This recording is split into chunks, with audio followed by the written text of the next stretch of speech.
Grassi é mineiro de Belo Horizonte, ator e gestor cultural. Ex-presidente da Funarte e também ele foi secretário de Cultura do Estado do Rio de Janeiro e também foi presidente do Teatro Municipal do Rio de Janeiro. Atualmente ele é diretor-presidente do Instituto Inhotim, em Brumadinho, Minas Gerais. Com uma carreira de ator de quase 40 anos, muito consolidada, ou seja, ele é um grande conhecido de todos nós. Ele fez da sua trajetória um caminho de luta pela arte e pela cultura. Engajado com as questões socioculturais brasileiras, Grassi não para.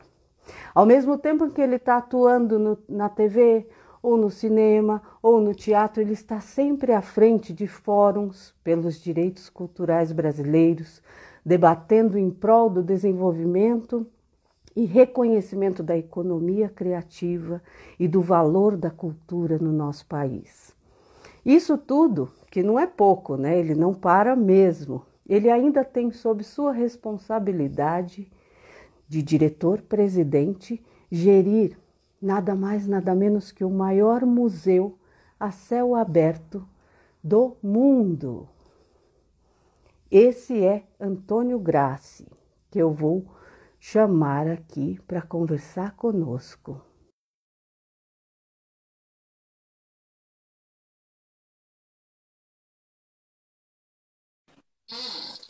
Esse é Antônio Grassi. Olá, tudo bem? Tudo jóia, que prazer de ter você aqui, uma pessoa que em meio a tantos afazeres ainda arruma um tempinho para vir fazer uma conversa, um bom papo, que é coisa de bom mineiro, né?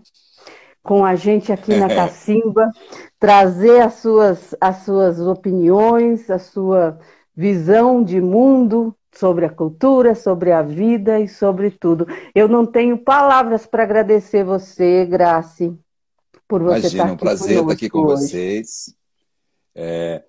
Na verdade, o que a gente tem visto aqui frequentemente, né, é essas possibilidades da gente ter uma janela, né? A gente tá usando uma janela para poder sair um pouco de casa, né?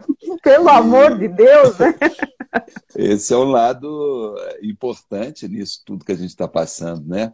E acho também que, de uma certa forma, essa rede que a gente acaba criando, e esse talvez seja o lado o lado positivo, né? Se não for o único, dessa situação toda que a gente está vivendo, trágica, o mundo inteiro, mas essa possibilidade de estar criando rede, né? Eu tenho, frequentemente, eu tenho até repetido isso, que eu tenho tido contato com pessoas que eu, em tempos normais, eu não tinha, né?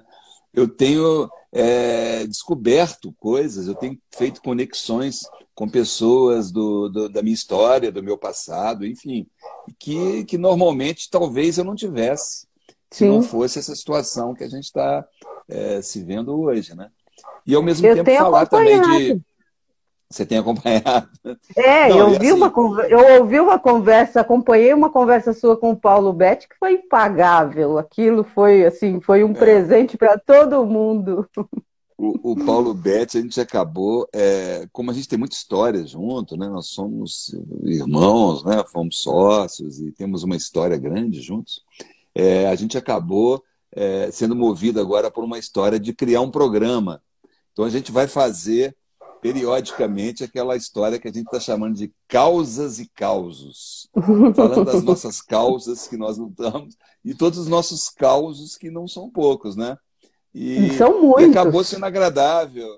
E de fato, assim, né? A gente fez uma e pediram, a gente fez uma outra que durou 2 horas, e agora a gente Acabou o resolveu tempo, vocês voltaram para mais um pouco, e teve fazer vinho, né, mais. derramado, teve uma. Nossa, o Paulo não está muito acostumado com. O Paulo não está acostumado com bebida, não, mas acabou que ele se comportou direitinho. Tem, Foi muito bom. tem uma Foi história muito muito bom. maluca também que está acontecendo, é que o tempo, eu não sei se isso está acontecendo com você, comigo é incrível. O tempo está passando rápido demais. Tá. Então, o dia está ficando muito curto, né? Então, no final das contas, a gente acaba, o dia fica pequeno para fazer tanta coisa que a gente quer, né? E parece que eu estava até comentando com a Paula Martins, acho que hoje ou ontem, a gente não para muito, a gente fica, assim, a gente começou a fazer reuniões, muito mais reuniões do que a gente fazia antes, e assim, na ponta do dedo você começa uma reunião e termina uma e começa outra.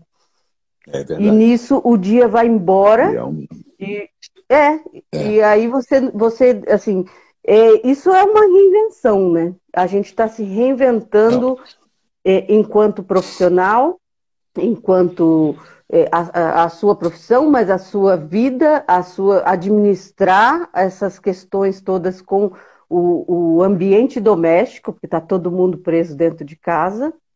Então a gente está com a tarefa de ser artista, gestor, mãe, pai, avô, faxineiro e tudo junto. Isso é um desafio tremendo, né? Tremendo, mas vamos lá. Com um dia tão curto, né? Vamos lá. Pois é. Falando de multitarefas, você é um cara que, como eu acabei de falar aqui, a gente até cansa de falar tudo que você faz. É muita coisa. E como é que você administra isso? Como é que você fala, não, agora eu preciso me dedicar a tal coisa, ou agora eu preciso pensar no Inhotim, eu preciso pensar em tal novela, em tal filme, em tal projeto futuro. Como é que você organiza tudo isso? Na verdade, isso tem a ver muito com a minha história, com a minha formação mesmo, né? Na verdade, eu nunca me dediquei exclusivamente a uma só tarefa, né? Eu vinha da minha geração, que é uma geração que lá atrás a gente tinha como tarefa de vida mesmo, enfrentamento de situações muito difíceis que a gente vivia naquele momento, né? Eu era estudante secundarista no Colégio Estadual Central em Belo Horizonte, quando comecei a me antenar com as questões do fazer teatral, né? de olhar para o lado da cultura, para o fazer artístico, né? E nesse período, eu nunca fiquei exclusivamente pensando vou ser ator, só ator, né? Embora ser ator seja muito. Mas na minha carreira, o que eu fui construindo, mesmo do ponto de vista da minha carreira artística, eu nunca consegui ficar exclusivamente no palco, exclusivamente em cena, sem estar conectado com a produção, com as outras coisas que aconteciam em volta, né? Com nos situar mesmo no cenário que a gente encontrava naquela época. Eu me lembro muito que quando eu comecei a fazer teatro, a gente fazia muitas discussões onde o fazer teatral ele implicava também você estar conectado com o que estava se discutindo no mundo em outras áreas. Não era só exclusivamente a dramaturgia, né? E numa dessas discussões, que eu estava até me lembrando outro dia, participava o Plínio Marcos nesses encontros, e o mote da conversa era o teatro ele é uma tribuna livre para se debater os problemas do homem. Então, a gente enxergava o teatro muito mais do que o alcance de simplesmente entretenimento, né? Logo em seguida, eu comecei a fazer a faculdade, eu estudei Ciências Sociais, né? Eu fiz Sociologia aqui na FAFISH, na Universidade Federal de Minas Gerais, e claro que todo aquele universo que estava ali em volta me levou também a sempre estar me interessado em discutir políticas públicas para a área cultural, né? Então essas coisas sempre andaram muito juntas, né? Eu nunca consegui ficar exclusivamente me dedicando, mesmo depois que fui para o Rio, que profissionalmente acabei fazendo até televisão, que era uma coisa que até então eu achava que eu nunca ia fazer. A gente tinha até um certo preconceito quanto aos atores de televisão. Né? Isso veio da minha geração, né? Sim. Enfim, depois essas coisas foram se quebrando e as coisas foram se misturando, e eu acabei fazendo televisão, fazendo cinema, né? Mas mesmo durante esse período, eu nunca conseguia ficar exclusivamente naquela tarefa. eu prezo muito, respeito muito os atores que se dedicam exclusivamente ao seu ofício como atores. Tenho uma profunda admiração e conheço vários que são incríveis. Mas no meu caso, especificamente, nem que seja você se dedicar a estudar alguma coisa paralelamente, sempre para mim foi um equilíbrio. Então, eu não O bichinho das ciências sociais picou o ator em determinado momento e e ele ele se veio, integrou de vez. ele veio junto, né? Então, assim, também contribui para isso o modo de produção, porque essa história que eu estou te dizendo da minha formação teatral, em determinado momento ela se encontrou também com uma história de grupos independentes, com um formato de produção alternativa, que não era aquela produção onde você tem um empresário que contrata os atores, né? Então, nesse mesmo momento, nasci experiências como o Asdrubal trouxe trombone no Rio de Janeiro, como o pessoal do Vitor e o do Ornitorrinco em São Paulo, e que já vinha também de experiências de grupo lá atrás, né, numa geração anterior à minha, com o Teatro de Arena, com o Oficina, né, que eram experiências onde os artistas eram os donos da companhia, né? Então, a minha formação veio Uhum. muito envolvida nisso. Quando eu fui para o Rio, eu fui trabalhar num grupo também de teatro do Busa Ferraz, que era um grupo chamado Pessoal do Cabaré, que foi incrível na minha vida, na minha carreira, logo que eu mudei para o Rio de Janeiro, e nós éramos atores e produtores, nós fazíamos tudo. A gente estava em cena e olhando a bilheteria, a Uhum. divulgação, a filipeta na universidade. Então, isso tudo contribuiu para que eu pudesse ter um olhar, digamos, mais abrangente em relação ao meu Sim. ofício como ator, sabe? E aí veio a história da minha dedicação nessa história de elaboração de políticas públicas para a área da cultura, e eu sempre, com um grupo de atores, de artistas, de pessoas envolvidas nesse processo, a gente sempre trabalhou na elaboração de programas de cultura para alguns candidatos, inclusive, né? De cargos públicos, tudo isso. Uhum. A gente se Uhum. juntava e tinha um movimento muito grande. Naquela época, o PT era um partido que, digamos, envolvia mais essas pessoas que voluntariamente contribuíam para essa elaboração dessas políticas, né? E a gente se dedicava muito a fazer essa história, né? Até que coincidiu que, num determinado momento, caiu no meu colo também uma tarefa que me convidando para ser secretário de Cultura do Rio de Janeiro, que não é pouca coisa, né? Não, de E, jeito nenhum. Isso em que ano? Em que ano, Graça, isso foi você? em 2002. Eu fui secretário de Cultura do Rio 2002. e fui presidente do Teatro Municipal do Rio de Uhum. Janeiro. E em 2003, no primeiro governo Lula, eu fui convidado pelo Gilberto Gil para assumir a presidência da A Funarte. FUNAC. E aí eu assumi a presidência da Funarte, foi uma trajetória longa nessa história, e aí vieram várias tarefas dentro dessa missão enorme que era ser presidente da Funarte, né? Nesse momento aí, o ator deu uma sossegadinha aí e deu. Porque, tem afinal, um é um momento desafio que imenso, né? é um desafio imenso. E, É. ao mesmo tempo, também essa injeção de estar convivendo no universo artístico, atuando no universo artístico, também sempre me alimentou muito do ponto de vista da gestão, né? Então, para mim, uma coisa está muito conectada com a outra, sabe?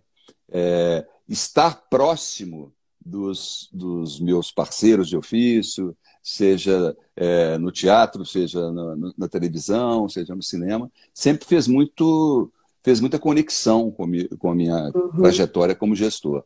Antes dessa história do secretário de Cultura, eu tive também, um grupo de atores, e aí veio a história com Paulo Betti, nós montamos um grupo, atores que tinham afinidades, a gente era muito amigo, nós vimos de outros trabalhos juntos, né? Eu, o Paulo Betti, o José Wilker, a Cristina Pereira, a Eliane Jardim e o Rafael Ponzi.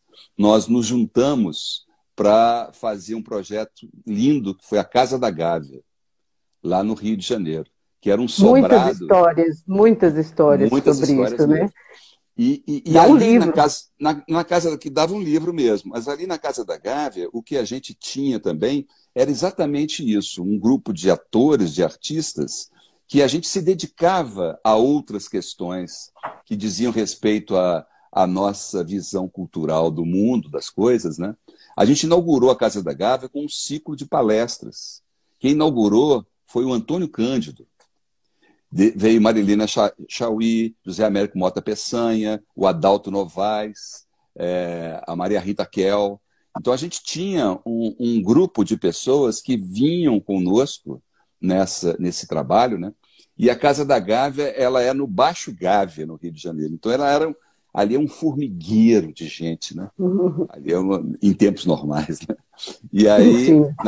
a Casa da Gávea, a gente fazia um telão para o Baixo Gávea, todo mundo achava que aquilo seria uma loucura, colocar o Antônio Cândido fazendo uma palestra, falando sobre Guimarães Rosa, para o público que está lá embaixo bebendo. Gente, que maravilha E isso. a gente conseguiu isso, foi uma coisa incrível mesmo, porque a gente conseguiu fazer o Baixo Gávea ficar em silêncio. E acabou virando uma extensão até da universidade, a PUC, que era ali do lado. Enfim, eu estou te contando isso porque Uhum. essas conexões, além das questões da cena, né, elas sempre tiveram presentes assim, na minha vida. Até que veio, depois disso tudo, na Funarte eu me dediquei também a muitos projetos internacionais, né? Eu fiz o Ano do Brasil na França, em que eu cuidava da programação cultural, né? Nós fizemos o Espaço Brasil, no Marais, lá em Paris. Depois a gente fez a Europália, na Bélgica, a participação brasileira na Feira de Frankfurt, é, o Ano do Brasil em Portugal. Eu fui o comissário, né? E a gente fazia esse trabalho da programação junto. E claro que, paralelo a isso, eu sempre fui assim, eu tinha um interesse muito especial pelo projeto do Inhotim, de conhecer mais de perto, né? Hum. Através até do trabalho incrível que o Inhotim tinha consolidado, através dos seus curadores, né? Da sua equipe. Eu tinha uma enorme admiração pelo projeto do Bernardo Paz, que é uma pessoa também que eu admiro muito, que é um visionário nesse sentido e que conseguiu conectar com pessoas muito competentes para criar um espaço tão incrível, né, como é o Inhotim. E aí as coisas foram fluindo, né? Eu, depois da experiência como comissário do Ano do Brasil em Portugal, surgiu o convite do Bernardo Paz para vir para o Inhotim. Eu sempre que podia, passava pelo Inhotim. Eu sou mineiro, como você descreveu aí. Você vibrou com isso. Esse convite para você caiu como um presente, né? Não, e foi uma coisa incrível, porque aqui onde eu estou agora, a minha casa, é num lugar chamado Casa Branca, que é aqui ao pé da Serra do Uhum. Rola Moça, aqui em Brumadinho, né? Eu tinha essa casa, eu tinha esse sítio que a gente vinha muito de vez em quando e tal, fizemos uma casa aqui. E quando surgiu o convite para vir para o Inhotim, eu estava terminando o Ano do Brasil em Portugal. E eu falei, olha, vamos topar. A gente conversou muito em casa, mas para topar a gente tem que se apropriar da casa, porque eu estava já vendendo esse Mudar para sítio. Eu Brumadinho. não vinha, eu não estava longe dos nossos planos morar aqui em Minas Gerais, né? E acabou virando isso tudo. E hoje, mais do que nunca, é muito maluco isso, porque a gente tem aqui agora, nesse momento trágico que a gente está vivendo, a gente tem o privilégio de estar nesse lugar, né? Então Sim. as coisas foram evoluindo e conectando para isso, né?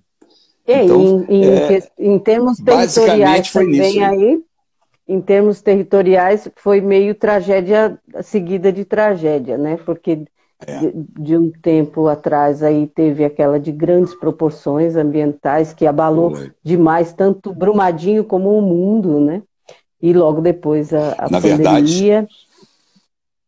na verdade, a gente está vivendo agora a nossa terceira quarentena aqui. Em 2018, nós tivemos a febre amarela. Quando a gente teve aquele evento da febre amarela, foi também no início do ano, o Inhotim saiu na frente, nós fizemos aquela história de exigir criamos um protocolo de exigir dos nossos visitantes a carteira de vacinação. Sim, eu me lembro disso. Isso foi uma quarentena. Nós tivemos uma queda de Sim. 60% da nossa visitação, mas tínhamos uma responsabilidade enorme, né? Até porque isso implica no medo das pessoas de que será que eu vou lá, vou pegar a febre amarela, né? Você chama a atenção para uma história que bate no medo. Sim. É Sim. muito isso que permeia todas essas epidemias, essas pandemias, né? E no ano seguinte, foi o ano passado, nós tivemos a segunda quarentena, que foi a barragem aqui de Córrego do Feijão, Uhum. que fica aqui entre a minha casa e o Inhotim. É o meu caminho. Uau. E essa tragédia que comoveu todo mundo e que nos afetou diretamente também, né? A gente viveu a nossa segunda quarentena. Agora nós Vocês estamos na chegaram a terceira fechar o quarentena. Inhotim com a tragédia de Brumadinho da barragem? Vocês fecharam o Inhotim Nós fechamos por o um tempo? Inhotim muito mais por respeito, por um luto que a gente tinha Uhum. mesmo que estar ali conectado, como a gente tem a obrigação, o compromisso de estar, né, com a cidade de Brumadinho, porque nós, fisicamente, a gente não foi afetado. Mas é claro Sim. que os nossos funcionários, a grande maioria, mais de 80%, é de Brumadinho, né? E todo mundo é afetado na tragédia dessa. Então a gente ficou 10 dias fechado quando aconteceu. E depois a Uhum. nossa volta, ela não foi uma volta assim, né? Voltou tudo ao normal, obviamente. Triunfante. Foi Né? uma Não foi. volta Foi uma volta pesarosa. pesarosa e foi muito lento até você recuperar o fluxo de visitação na sua Uhum. normalidade, né? Demora um tempo. E aí a Sim. gente teve que A conviver ainda com tristeza. isso. Agora, o que a gente está vivendo agora também é bem diferente, óbvio, das duas quarentenas anteriores, né? Porque é uma história É mundial, né? mundial. Então, e mesmo a gente achando, no fundo a gente tem uma certa certeza, hoje até tive várias reuniões falando sobre isso, de que o Inhotim vai se apresentar como um lugar que as pessoas carecem de estar passado essa quarentena. Porque é um lugar que junta, né, com é, muita propriedade as questões em relação à botânica. É um jardim botânico com um super centro de arte contemporânea nele, né? Então é um museu de arte contemporânea dentro de um jardim botânico. E eu acho que as pessoas vão estar carentes desse tipo de relação com o meio ambiente, com a natureza, né? A gente só vai Sim. ter que trabalhar o formato que a gente vai achar para poder fazer essa preparação para a abertura. Mas é assim, ninguém sabe nada, né? Não, ninguém sabe nada. E uma coisa que o Inhotim me remete muito, ele é um local onde você consegue se conectar com a espiritualidade, com a paz. Você É, entra no Inhotim, você respira isso, você é, tranquiliza. E eu acho que justamente por essa convergência aí, de ser um local com muita natureza em volta, né? é, Com arte, né? Arte e é. natureza juntos. Então, e aí os programas que vocês fazem lá, eu até falando já do Inhotim, é, o que vocês desenvolvem no Inhotim para aproveitar essa convergência, essa coisa tanto da natureza e aí ligando um pouco com a conversa com esse entorno, né? Com essa população que ambientalmente falando está muito fragilizada por conta da tragédia ambiental e ao mesmo tempo tem um local como esse no seu quintal. Né? Exatamente. Como é que vocês conversam com esse entorno? Como é que vocês exercem essa função para essa população? Esse é o ponto mais importante da nossa história recente, né, nessa conexão que a gente tem com a cidade de Brumadinho, né? Brumadinho é a casa do Inhotim, né? Então nós estamos dentro de Brumadinho, né?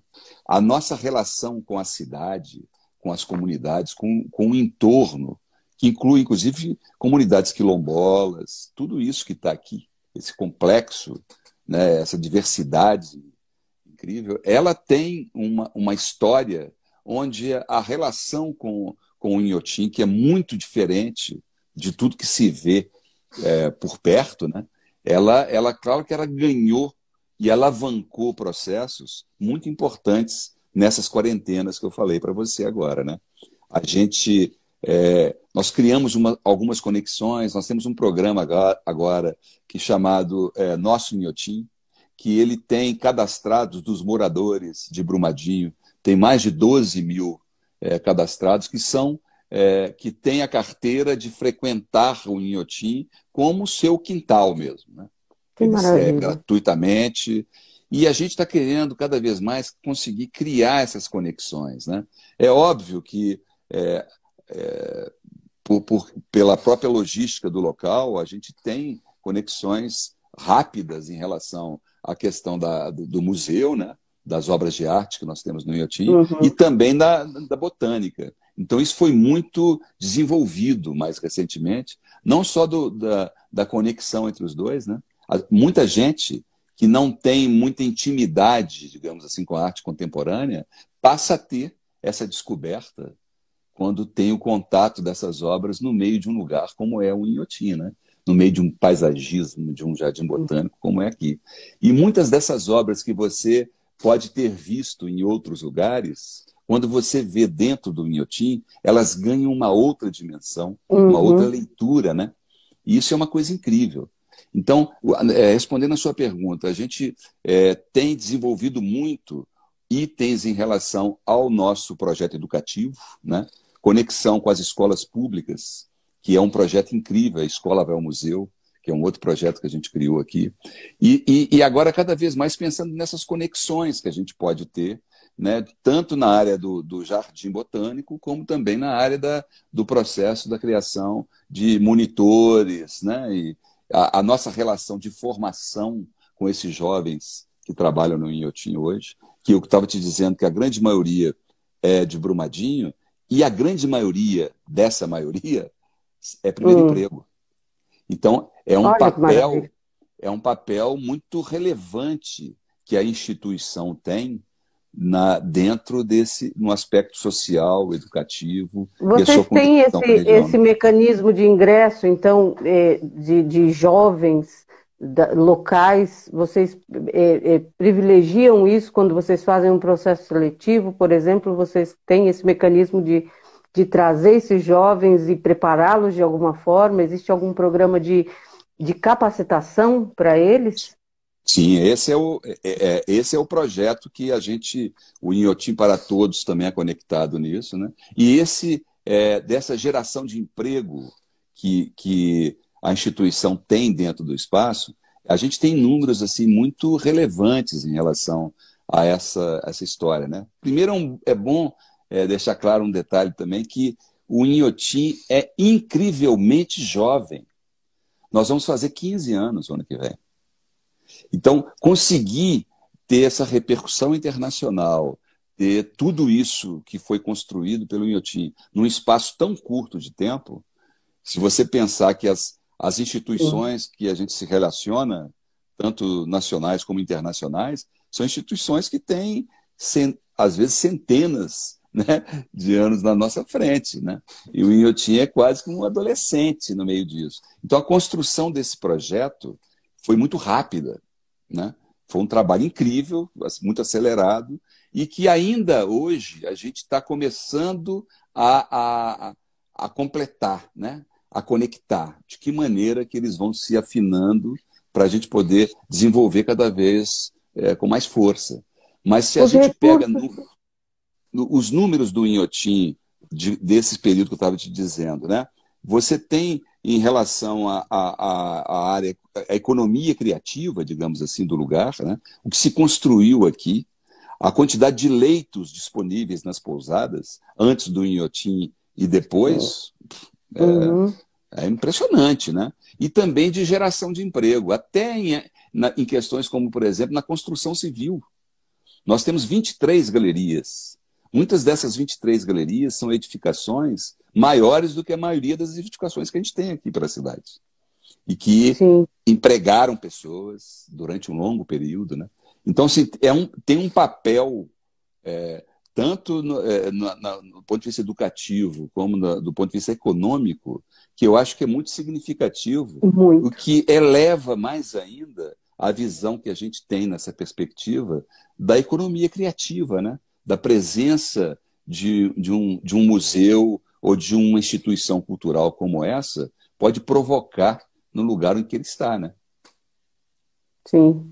E nesse sentido, a gente vê o tamanho dessa relevância e dessa importância, às vezes isso é mais reconhecido fora do país do que dentro do país. Como aqui em Inhotim, eu tenho certeza assim, que muitas pessoas que até estão acompanhando nossa conversa não conhecem Inhotim. O Brasil precisa conhecer Inhotim. E como é esse trabalho de apropriação brasileira pelo cidadão, pelas pessoas, inclusive dessa questão mesmo da importância de instituições como ele estarem em todos os lugares. O Brasil é tão grande, ele tem uma dimensão territorial e locais onde podem acontecer outros inhotins por aí. As pessoas precisam entender essa função, esse valor, né, agregado na economia dos estados e das cidades que uma instituição dessa pode trazer. Como é que a gente faz para trazer isso para conhecimento das pessoas e valorização das pessoas no nosso país, Grace? Como é que a gente leva as pessoas a entenderem Inhotim um diferencial? Eu acho que esse é um ponto que é a grande batalha mesmo, né? De criar esses mecanismos não só do conhecimento, do que as pessoas possam usufruir, mas como também da sociedade abraçar essas questões da área cultural, de instituições que tenha essa importância, como sendo uma causa da sociedade. Não é só isso no âmbito de política pública para a área da cultura em geral, né? As questões culturais não devem ser pensadas só como focadas no trabalho dos artistas ou das pessoas que fazem isso acontecer. Mas a sociedade tem que abraçar essa história, né? Então a gente precisa muito de ainda conectar bastante, não só na frequência, mas como na relação das pessoas de que aquilo é um patrimônio da humanidade, né?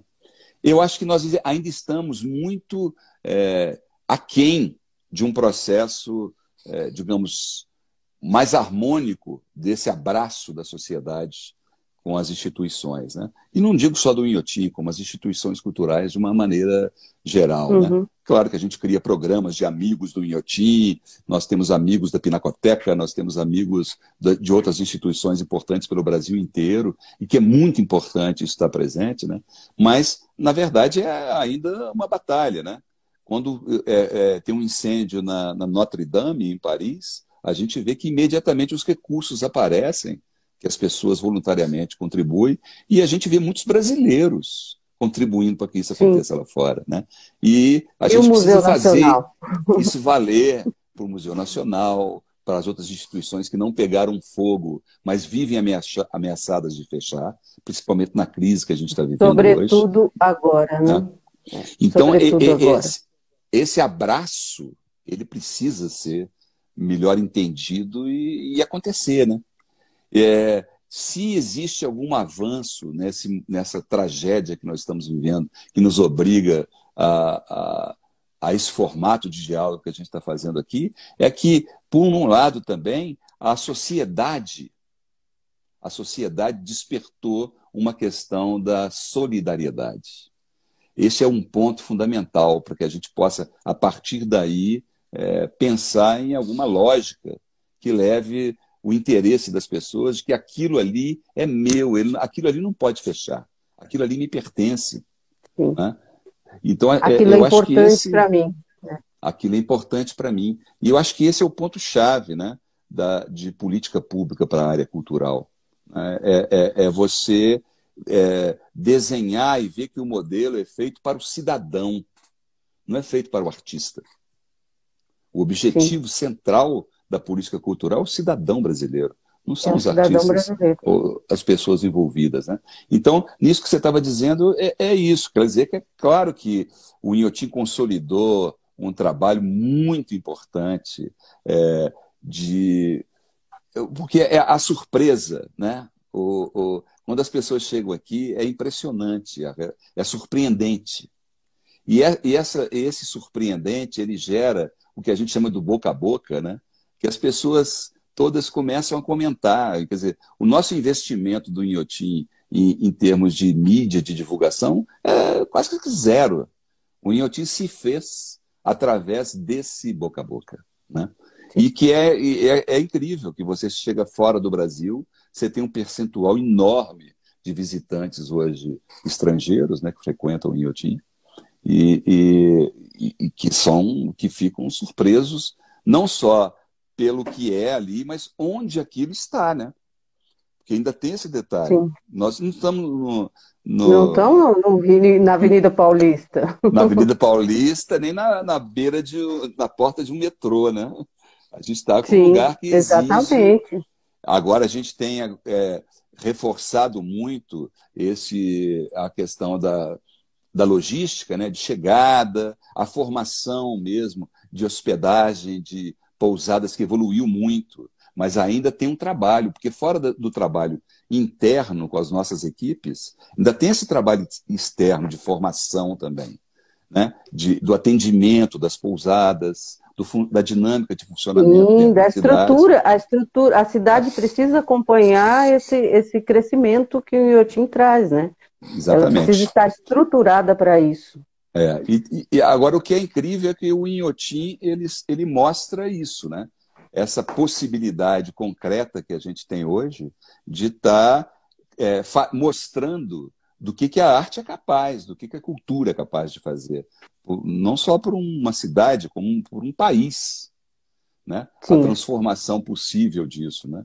E eu acho que é uma tarefa incrível que a gente está debruçando, mas não é é fácil. uma tarefa incrível, é uma É, luta imensa, né? Que, é. sobretudo neste momento, ela se faz muito necessária.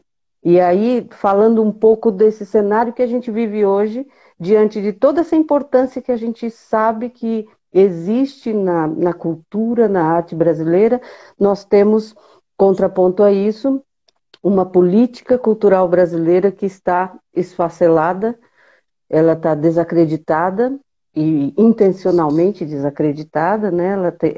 Existe não só uma desatenção, existe um ataque ferindo, um ataque colocando em descrédito, é, mostrando que a cultura não tem importância alguma. E aí, como é que você vê isso nesse momento?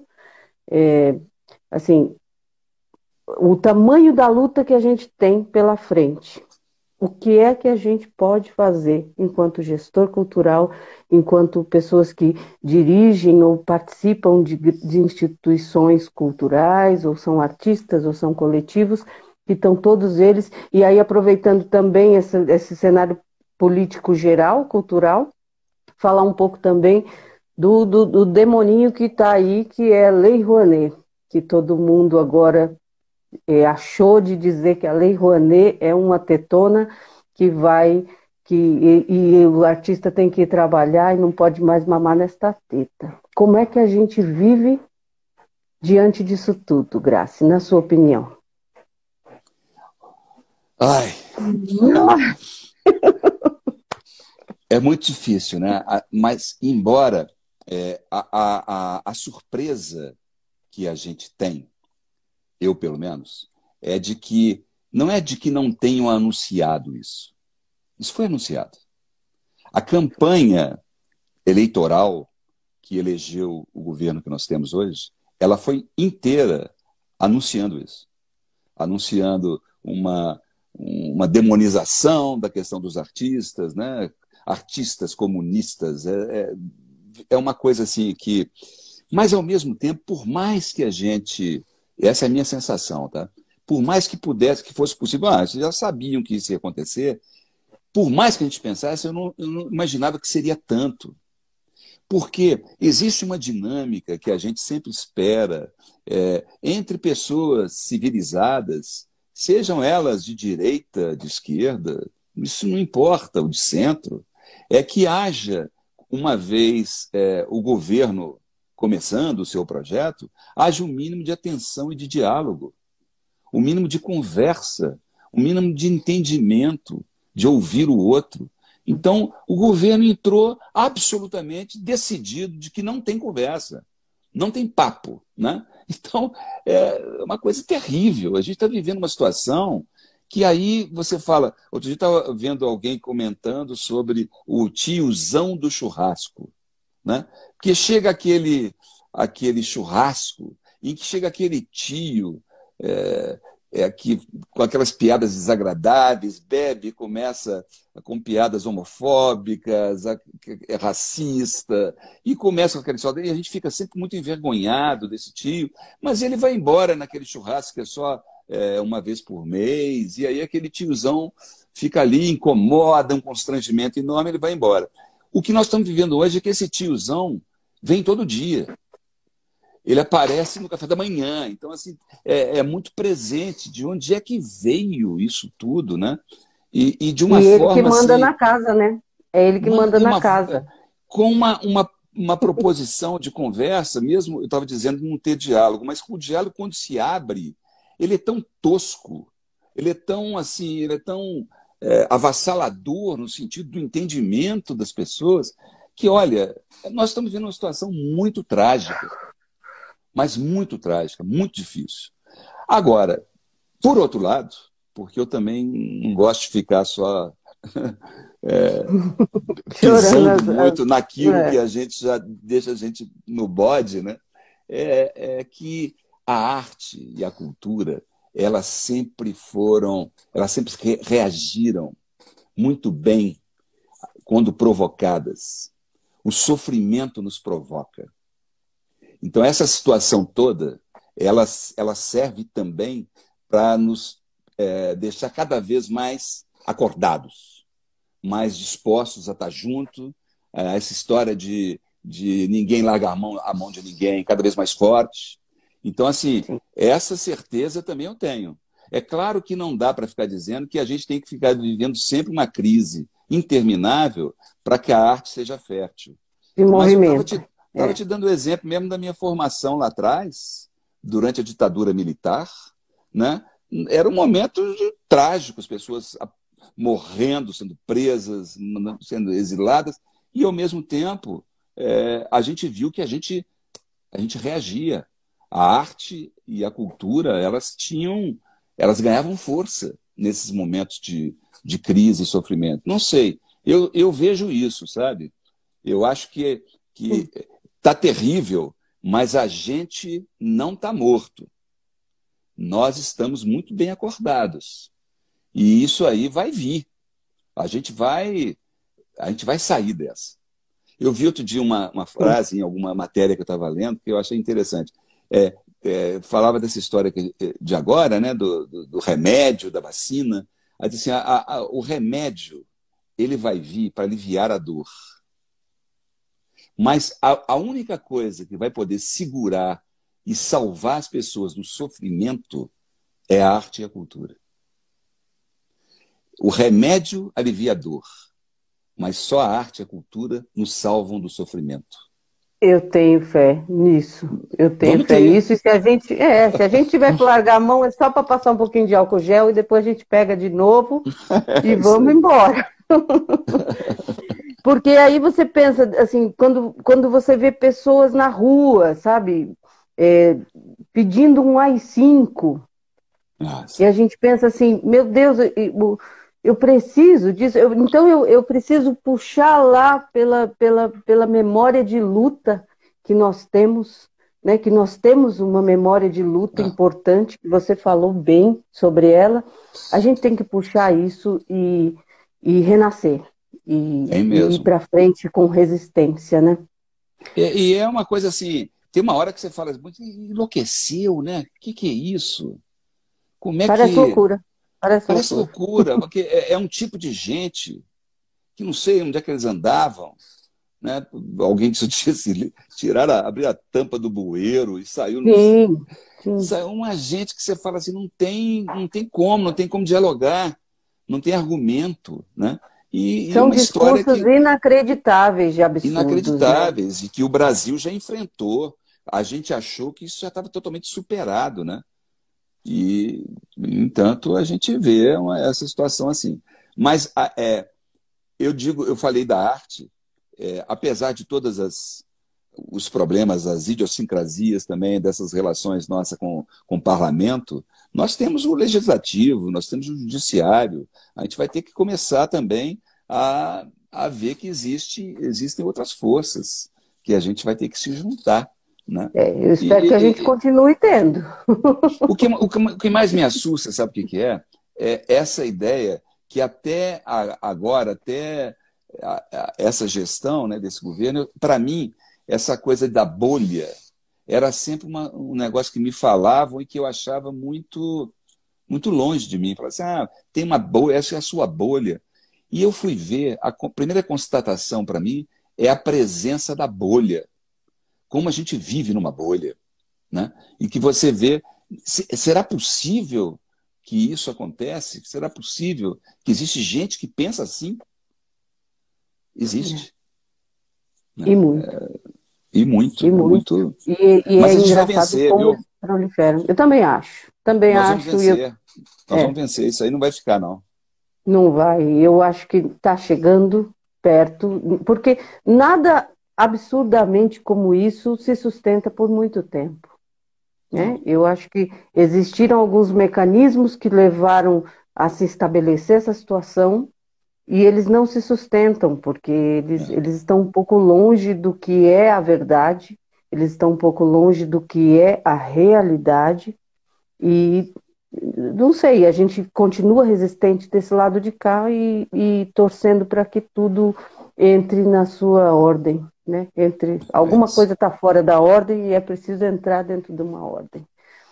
Isso Nós estamos mesmo. com o tempo acabando. Você acredita nisso? Nossa, mas foi muito rápido. Faltam 10 minutos, que coisa mais louca. É como a gente estava falando, o tempo Caramba, é isso. O o tempo tempo está vai-se embora, voando né? mesmo, mesmo nessa história aqui. É, Eu entrei ali atrás, um tempo atrás, eu jurei que não ia fazer live, que eu achava que não ia dar conta disso. Eu, toda hora, se eu não estou fazendo, eu estou assistindo alguma, porque as você tá discussões. demais nas lives, tá ótimo. Eu tô Pois é. curtindo demais. Vira e mexe, eu vejo você em uma live. Eu falei, opa, Graça, tá numa live, deixa eu ir lá para ver, porque você sempre tem muita coisa boa para dizer. Rapidinho para a gente terminar. Uma mania tua, Graça. Uma mania? É. Eu, eu tenho mania de caminhar. Eita coisa Aquele boa. filme o Forrest Gump, eu acho que foi feito para mim. Eu tenho vontade de sair andando e em todo lugar que eu chego, a primeira tendência minha é de colocar um tênis e sair caminhando. Que ótimo. E procurando mercado. Eu adoro mercado. Então, todo lugar que eu vou, procuro um mercado e vou a pé até chegar nele. Então, essa quarentena deve estar sendo terrível para você, né? Se bem que caminhava aí, você tem Terrível. espaço bom, né? Aqui eu tenho espaço bom Mercado. para caminhar, Só aqui te na tiraram o Serra. mercado mesmo. Mercado não dá e ao mesmo tempo tem uma questão também que eu gosto muito de cozinhar. E aqui em casa eu virei o cozinheiro, né? Esse papel aí é um personagem que eu não abro mão dele. E Eita, aí, comida mineira. Comida é, mineira ainda. O que você não suporta? ai, racismo. Um ídolo Raci- seu. Nossa, são tantos ídolos, mas tem algumas pessoas assim, eu estava lendo aqui agora nessa quarentena, Leonardo da Vinci é um personagem muito incrível, porque é um homem que entrou na arte, entrou na matemática, entrou na invenção, é um cara que conseguiu abraçar tanta coisa. E se a gente começou a nossa conversa falando de juntar muita coisa ao mesmo tempo, eu acho que o Leonardo da Vinci foi o cara que mais conseguiu isso, pelo menos das Danado informações que a ele, né? gente tem, né? Ele é incrível. Uma saudade. Olha, falar de saudade nesse momento agora é até mais complexo, porque tanta coisa que a gente sente falta, né? Eu tenho muita saudade de algum tempo que a gente tinha possibilidades de ter é, mais conversa. Eu acho que não nesse formato que a gente está tendo agora, a gente vem conseguindo isso, mas no sentido assim dos movimentos que isso provocava, sabe? Me lembro muito assim do Cineclube, que a gente havia um filme e esse filme provocava uma dinâmica entre nós. A gente lia um livro, esse livro não era só meu, ele tinha que ser partilhado com outras pessoas, né? O que, que ele me provocava. Então, assim, eu sinto muita saudade desse tempo. É. Olha, infelizmente a gente não tem mais tempo e eu não posso continuar aqui, porque depois não vai dar tempo de te agradecer publicamente aqui por Mas, todo mundo que acompanhou, agora, de alguém falou você. aqui um negócio que Ah, a minha dificuldade nessas lives também é que eu não consigo ler os comentários. a minha também. Até pus óculos para tentar, mas eu não consigo, me Vamos desconcentro. achar Então, o que que primeiro, alguém vamos falou. pedir desculpas aqui para as pessoas que É a gente não verdade. mencionou. Vi que entrou minha prima, Raquel. Alguém disse que tem saudade dos abraços. E é verdade. Saudade de abraçar, a gente tem. Saudade dos abraços. Eu tenho muita saudade dos abraços. E é tanta gente que está aqui falando. Mas, enfim, Grace, obrigado pela sua generosidade. Imagina, Eu, foi um eu fiquei prazer. muito feliz quando você aceitou. E todo mundo que está aqui, eu agradeço demais estar acompanhando aqui as nossas conversas. E um beijo para você. Boa noite. E vamos lá. Agora é com você, dando tchau para todo mundo aí. Bom, também foi um prazer estar aqui com vocês. Como o tempo passa muito rápido, isso, é incrivelmente curto, né? A gente acaba não conseguindo aprofundar muita coisa. E, enfim, acho que a gente tem muita coisa para falar, né? Em tempos como esse de agora. E eu espero que a gente tenha a oportunidade de se ver, conversar mais vezes. E estamos juntos, né? Alguém falou em algum momento do Caetano Veloso, já antecipadamente, dá um grande beijo, um abraço no Caetano Veloso, que faz 78 anos amanhã e que é uma figura Exato. sensacional da cultura brasileira. Viva a arte, viva a Tropicália, viva o Caetano Veloso. Viva! E viva Antônio Ó, Grassi! e